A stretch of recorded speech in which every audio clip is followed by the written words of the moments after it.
Well, all right, let's talk about Kirk Cousins, who, it didn't go well in week one for him. Obviously, signs the big deal with the Falcons, going up against the Steelers, who have a history of making opposing quarterbacks look tough, or I guess look not so tough, maybe is the better way to phrase it. But I wanted to get into the film and really talk about what the issues were for Cousins and then what are maybe some takeaways. Is it just a bad game or is there something deeper there? Well, let's get into it. Starting off with the play that you see on your screen, it's a 2nd down and 6, and you see the route against man coverage, one that can work, right? It's not an easy one necessarily, but if you can get the player who's going up against this route to think it might be a deep shot or something, stays further deep, definitely there's ways these can get open. However, when Cousins takes the snap, it's covered well by Pittsburgh. I mean, in fact, this is just not open at all. Cousins had to throw it with a bit of anticipation. This is, I'm being a bit misleading because he's already gotten rid of the football at this point. However, this was the only still frame where you saw them kind of both in this screen in the shot at the same time. So I'm doing what I can here. But even with, him now being a half second after throwing the football, this is still a bad decision, I think. This is still not one he should have made. It gets batted up. Really the defensive back had a better chance at getting that one than the receiver did. So not a great choice there. And again, that's football to some degree. You're rarely going to have a game where you don't have one bad play, but Cousins had a few. This one, which I honestly thought maybe was, you could argue it's his worst play of the game. You could also argue that it was just a good defensive play.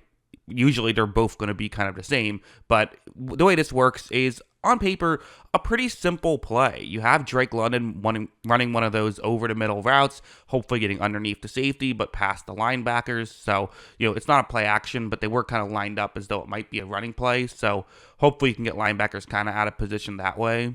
Cousins is going to drop back. He first looks towards the bottom of the screen, and then looks more towards the top of the screen. And again, I'm doing it after he's thrown the football because now we can see the play. The safety had stepped in, and he was already stepped in prior to this. He was going to take away that over the middle route. So if the receiver had then started running deep, maybe he could have had a chance, although it's hard to recognize all that in real time. It's a good defensive play. It's a really good defensive play, actually. But it's still one Cousins should have noticed. Because he didn't, it's a pretty easy interception, even though the throw was, probably wouldn't have, I'm not sure if it would have been completion, even if the safety didn't step in. Maybe Cousins noticed it at the last second, but it was too late.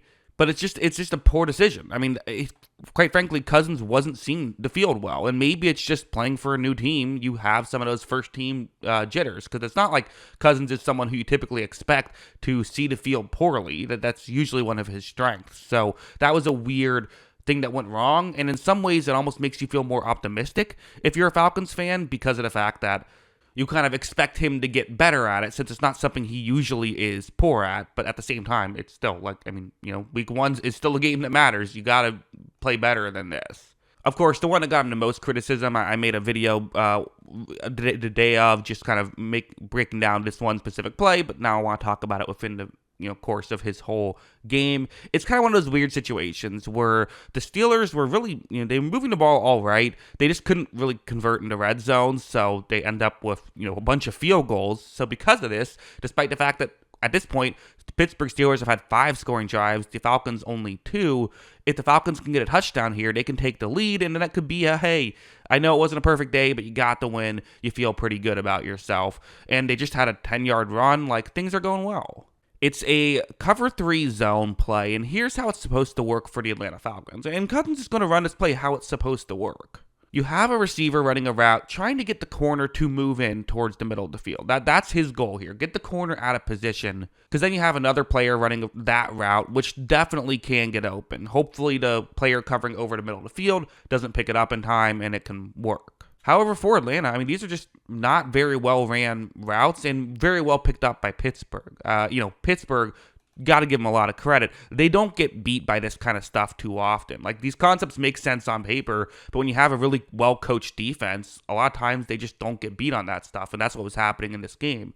But again, it's one of those things where it's like Cousins was kind of trying to play on paper when in practice these plays just weren't working. This is not a throw he should have made, and it's something he should have noticed. I also brought this up on that day of video, but with Cousins kind of off balance too, he's not going to get a ton of zip on this ball. Watch, it kind of just sort of harmlessly floats for an easy interception, and for Cousins, I mean, you do have to wonder a little bit with the Achilles injury, which, again, I think some people maybe don't fully realize. Achilles injuries statistics are very scary. A lot of players don't come back to being the same player with an Achilles injury. Now, there isn't a lot of history of quarterbacks having Achilles injuries, so you kind of assume it wouldn't be quite as bad. But like a play like this, you're off balance. You're using your legs to make this throw, and he made a poor one and a poor decision, and it cost him a game.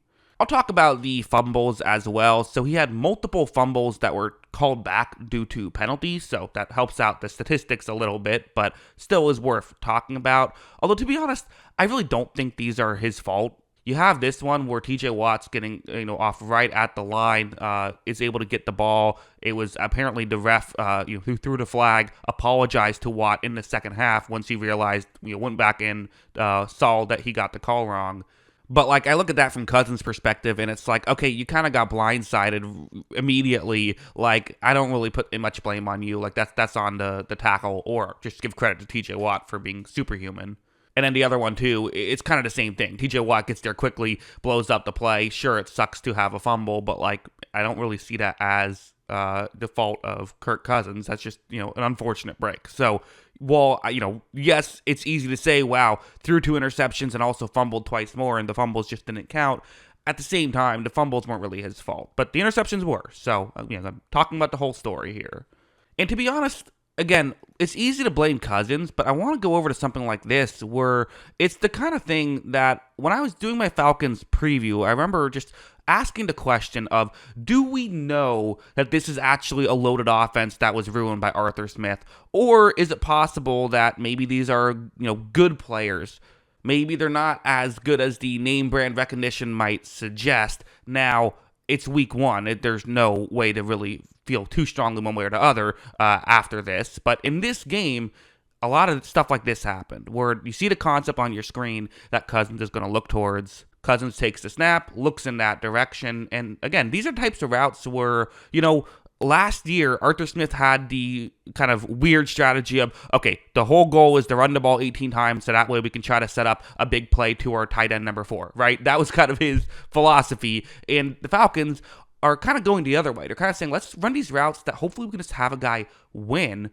Here it's not working, though. So Cousins, first read isn't working. Well, no problem. Just get to your next read, right? Well, no, because then he gets clobbered. Against the Steelers, you get one read. And that's just how you play football against the Steelers. You get one read, and then you have to try and make something else work because pressure comes so quickly against a team. It's not just TJ Watt. Like, that's the crazy thing. He is debatably the best player in the world.